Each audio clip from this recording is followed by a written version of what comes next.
Сайн бацгаана уу, Камжаа ТV байна.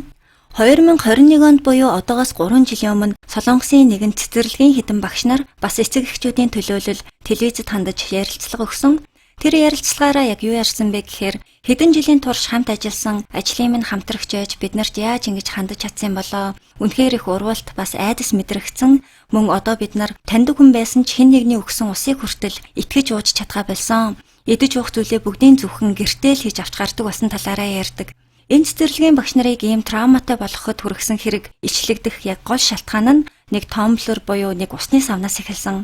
За тэр өдөр бол 5 дахь өдөр байсан. Тухайн цэцэрлэгийн нэг багш хүүхдүүдээ ээж аавд нь хүлээлгэж өгөхөөр бусад багш нарын хамт гарахдаа усны саваа хаалганы яг хажуу талын шүүгэн дээр тавиад гарсан. Гадаа байхад нь утсан дуурсан болохоор утсаар ярих гээд буцаад цэцэрлэг рүү ороод иртэл гарахтаа үлдээсэн усны сав нь байгаагүй. Нилээн хайжгаад доошоо хартал шалан дээр ус туссан мөр байхыг хараад дагаад явтал хамт ажилдаг И Кимжа гэх багшийн өрөө хүртэл явсан байхаар нь өрөөнд нь ороод багшаа та миний усны савыг хараагүй биз гэж асуухад мэдхгүй хараагүй штэ гэхээр нь за гэд эргээд өрөөнөөс гарах гэтэл тэр И Кимжа гэд багшийн өрөөнд байх тоглоомнуудын ард усны сав нь байгаа нь харагддаг. Тэгэхээр нь И багшаа та яагаад миний усны савыг энд авчирч тавьсан бэ гэд шууд тулгаж асуусан чинь би усуумаар исэн маа гэж хариулсан байгаа. Эхэндээ мэдэхгүй гэж яснаа гинэт усуумаар байсан гэж хариулж байгаа нь нөгөө багшид үнэхээр хачирхалтай бас с ิจ гтэй санагдсан болохоор цэцэрлэгийнхээ камерыг шалгаж үзэхэд тэр камерын бичлэгээс харсан зүйлдээ энэ багш үнэхээр их цочролд орж юу хийхээ ч мэдэхгүй гарын чичирч яснаа хэлдэг. Камерын бичлэг дээр энэ багшийг гаргасны дараа И Кимжа гэх нөгөө багш усны савыг авч өрөөндөө ороод хормогчныхоо урд талын халааснаас жижигхэн сав гаргаж ирэн савн дотор байх ямар нэгэн шингэн зүйлийг ус руу нь хийж байгаа нь бичигдэж үлдсэн байсан. Энэ с ิจ гтэй үйлдэл нь үргэлжилж өөр нэгэн багшийн кофений аяганд нөгөө шингэн зүйлээ ч гэсэн хийж байгаа нь харагдсан. Энэ үйлдэлээ хийж байхдаа яг л жоохон хүүхэд шиг баярлж байгаа юм шиг хөнгөн өсөрч гүйж байгаа нь бүрч хүмүүсийн игдүүцлийг төрүүлдэг. Энийг харсан багш И Кимжа багш дээр очиод та миний усны савлуу юу хийгээд байсан бэ гэсэн чинь би ус л хийсэн гэдгээс өөр юм хэлж чадахгүй байсан. Зүгээр л кофений амтыг гаргах гэж ус хийсэн маа гэдэг. Бусад багш нар хэдүүлээ ер нь камерын бичлэгийг нэлээд сайн шалгаж үзэх хэрэгтэй байна гэж ярилцаад өөр өдрүүдийн бичлэгийг шалгаж үзээд бас дахин нэг том шоконд орсон. Нэг багшийн өдөр болгон уудаг Д витаминыг нууцаар авч яваад алчуур шалан дээр дэвсэж дээр нь насгаснаа. Дээрээс нь цэцэрлэгийн галтгоонд байдаг аяг тавг угаадаг шингэнийг асгасан. Тийм зүйл хийгээд ч сэтгэл нь ханаагүй бололтой оймсоо тайлж гიშгэж агаад шүсээ дээр нь нэг бүрчлэн нулимжаагаа нь гардаг. Түгээрч зогсохгүй шипризэнд шүлсээ хийж агаад дээр нь нөгөө шингэн зүйлээ хийгээд дахин нэмж цацжсэн нь бүгд ил олдог. Хийсэн зүйлдээ бүр өөрөө ч хүрхээс сэжгэлсэн нь гүүж очиж гялгар бэлий аваад витамин 1 савнд буцааж хийгээд тавьж байгаа нь харагдсан. Хамт ажилдаг 3 багштай гурууланд нь ийм юм хийсэн шалтгааныг болохоор нэвтрүүлгийн найруулагч багш нараас тухайн И Кимжа гэх багштай ямар нэгэн үл ойлголцол маргаан байсан үгүйг асуухад бүгд дуу нэгтэйгээр нэг ч тийм зүйл болж байгаагүй тухай хэлдэг. Бүгд бие биенийхээ хувийн амьдралыг мэдэх хэмжээний дотн хоорондоо бүх зүйлээ ярьдаг, үнэхээр сайн хүн гэж хүндэлж авдаг хүн байсан болохоор яагаад юм муухай зүйл хийснийг нь ойлгоогүй. Бичлэгийг ухах тусам зөвхөн багш нарт ч биш, тэр цэцэрлэгт явдаг хүүхдүүдийн хоолнд хүртэл ямар нэгэн зүйл хийж байгаа нь харагдсан.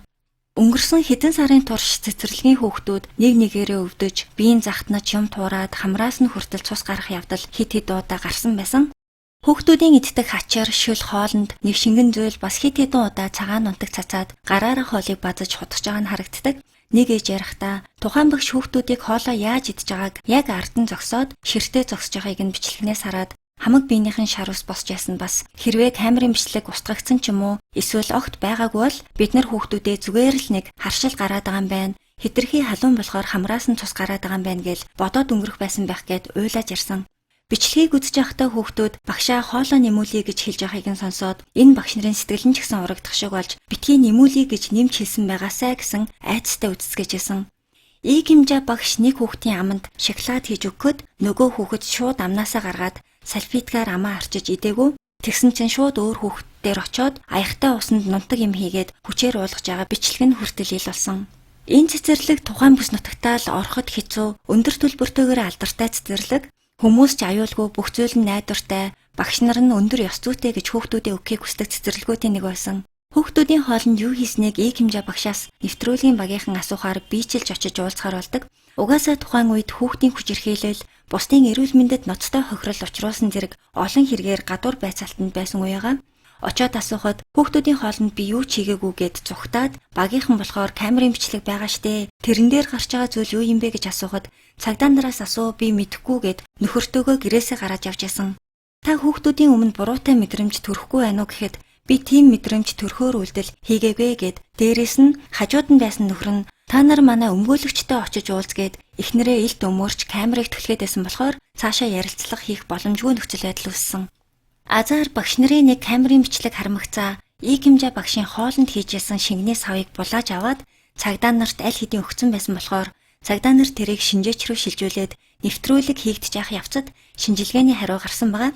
Савнаас гарсан бодис бол хүний бид яагаад ч байж болохгүй маш хортой их хэмжээгээр хэрэглэх юм бол бүр үхэлдэж хүргэж болох энэ бодис нь угаалгын бодис бас шумуул үргээх зорилгоор ашигладаг бодисууд илэрсэн. Гэмт хэрэгтнүүдийн сэтгэл зүйг судалдаг профессор энэ Икимжа багш яагаад ийм үйлдэл хийснийг таамаглахдаа тухайн хүний маш олон жилийн хугацаанд хоримтлагдсан тэр их стрессээ тайлах нэгэн арга байж болох юм аа. Өөрийнх нь хүснээр бүх зүйл болохгүй байх үед тэрний эсрэг үзүүлэх хариу үйлдэлээ нууцаар бусдыг хорлох, дорд үзэх байдлаар гаргаж, тэрийгэ эргүүлээд ажиглах байдлаар баяр баясгал мэдэрдэг төрлийн хүн байж болох юм. Хүн эсвэл амьд амтан баг багаар тамлаж, тэрийгэ харж баясдаг төрлийн цуврал алуурчдын хэв шинж ч гэсэн харагдаж байна гэж хэлдэг. Эцэг их багш нарын зүгээс энэ хүнд маш хүнд ял онох ёстой гэд жижиг бослого маягийн зүйл гаргах үеэр Икимжа багшийн нөхөр цэцэрлэгийн захирал руу сүрдүүлсэн дуудлага хийсэн. Жохон цагаан нунтаг идлээгээд одоо өгсөн хүн байгаа мó? Ер нь яг юу болсон ингээд дарамтлаад байх юм бол харин би та нарыг бүгдийг чинь үгүй хийж чадна шүү. Би ч гэсэн таньдаг цагдаатай хэлээд үнтэй өмгөөлөгч хөлслөөд та нарыг хэн ч биш болгож чадна гэх зэргээр үнэхээр ихнэрээ юу ч хийгээгүй байхад нь хүмүүс хэл сэрэгт унах гээд байна гэдэгт итгээд байгаа мó эсвэл эхнэрээ юу ч хийсэн байсан хамгаална гэдэг бодолтой ингээд байгаа мó гэдгийг бас сайн мэдэхгүй ямартай ч цэцэрлэгийн захирал руу бол тийм сүрдүүлийн дуудлага хийсэн байгаа.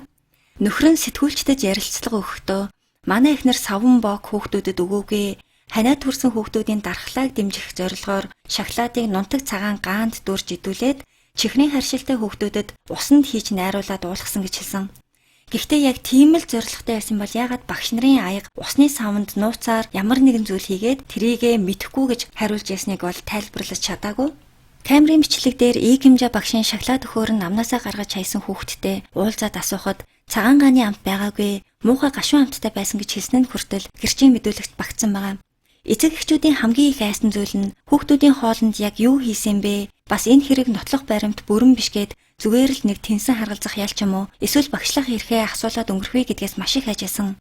За эцэг их багш нар ингэж нэвтрүүлэгт хандаад эсэргүүцэл гаргаж нэлийн хэргийг олонний анхааралд оруулах гэж бараг 3 жил үдсэний эцэст өнгөрсөн жил шүүхийн шийдвэр гарсан. 50 настай Икимжа гэх цэцэрлэгийн багш 4 жилийн хорих ял дээрээс нь суллагдаж гараад 10 жил хүүхэдтэй холбоотой ямар ч ажил хийх боломжгүйгээр багшийн эрхийг цуцалсан байгаа. Одоо бол шоронд байгаа гэсэн үг. Солонгос эмэгтэйчүүдийн хорих анги яг нэг ширхэг байдаг. Өмнөх Камжа ТV-гийн хэрэгүүд дээр гарч исэн Куюжон, Ким Инэ зэрэг хүн түнд аллагын ялтай хориглолттой хамт нэг газар байгаа юм байна. Энэ хэрэг дээр Икимжагаас гадна олонний уур бухимдлыг барсан нэг хүн гэх юм бол мэдээж нөхөр нь байгаа. Хүмүүс чи угаалгын шингээ эцээр агаад тархич нь угаагдсан юм уу? Энэ хүн гарч ирээд дараагийнх нь байж байх болно. Дуугаа олж гих зэргээр маш их дайралж авагдсан. Яг батлагдаагүй цуу яриагаар бол нөхрийнх нь ажлын газраас ол нөхрийг нь ажлаас нь халсан, бас салсан гэсэн цуу яриа бол явж байгаа юм байна. За өнөөдрийн бичлэг маань энэ түрээд дуусж байна. Камжаа нь ажлаасаа гарцсан Монголд амьдарч байгаа болохоор YouTube-д илүү их цаг зарцуулъя гэж бодож байгаа. Тийм болохоор цаашдаа бичлэг маань илүү тогтмол ойрхон орох байх. Өшөө олон гэмт хэрэг болсон бодит явдалтай холбоотой бичлэг үзхийг хүсвэл сувгтаа subscribe болон хонх лайка дарахаа битгий мартаарай. Тун утгагүй уулзтлаа. Түр баяртай.